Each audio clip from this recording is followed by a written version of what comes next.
વડોદરા શહેરમાં મહાનગરપાલિકાની ચૂંટણી માટે ભાજપ દ્વારા સેન્સ પ્રક્રિયા હાથ ધરવામાં આવી છે। ત્યારે સેન્સ પ્રક્રિયાના પ્રથમ દિવસે વિવિધ 4 ઝોનમાં વોર્ડવાર દાવેદારોને સાંભળવામાં આવ્યા હતા।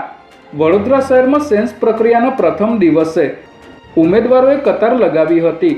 સવારે 11 કલાકે શરૂ થયેલી આ પ્રક્રિયા સાંજે 8 કલાક સુધી ચાલી હતી અને બાકી રહેલા વોર્ડની સેન્સ પ્રક્રિયા આજે યોજવામાં આવી હતી। ત્યારે હવે ભાજપ દ્વારા નવા ચહેરાઓને સમાવવામાં આવશે કે પછી જૂના જોગ્યો ઉપર જ પસંદગીનો કળશ ઢોળવામાં આવે છે તે જોવું રહ્યું।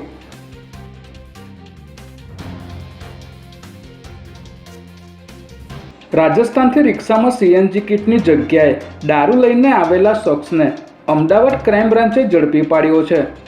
અમદાવાદ ક્રાઇમ બ્રાન્ચના પીઆઈ મેહુલ ચૌહાણ અને તેમની ટીમે બાતમીના આધારે દાણી લીમડા વિસ્તારમાં એક રિક્ષા ચાલકને ઝડપી લીધો હતો।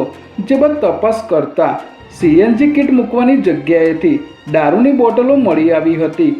રિક્ષા ચાલક સાદિક મિર્ઝા રિક્ષા લઈને રાજસ્થાન ગયો હતો અને ત્યાંથી દારૂની 180 બોટલ ભરીને લાવ્યો હતો। ત્યારે પોલીસે આરોપીને અટકાયતમાં લઈને વધુ તપાસ હાથ ધરી છે।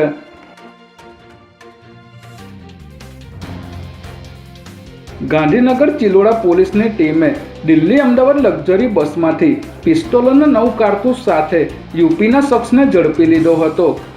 બાતમીના આધારે હિંમતનગર અમદાવાદ હાઈવે પર આવેલ આગમન હોટલની સામેના નાકા પોઈન્ટ પર વાહન ચેકિંગ હાથ ધરવામાં આવ્યું હતું। ત્યારે દિલ્હીથી અમદાવાદ જતી લક્ઝરી બસમાં તપાસ કરતા ઉત્તર પ્રદેશના એક શખ્સ પાસેથી લોડેડ પિસ્તોલ અને 9 જીવતા કારતૂસ મળી આવ્યા હતા। ત્યારે પોલીસે શિવમસિંહ રાજપૂત નામના આરોપીને ઝડપી લઈ તે હથિયાર ક્યાંથી લાવ્યો હતો તે દિશામાં પૂછપરછ તેજ કરી છે।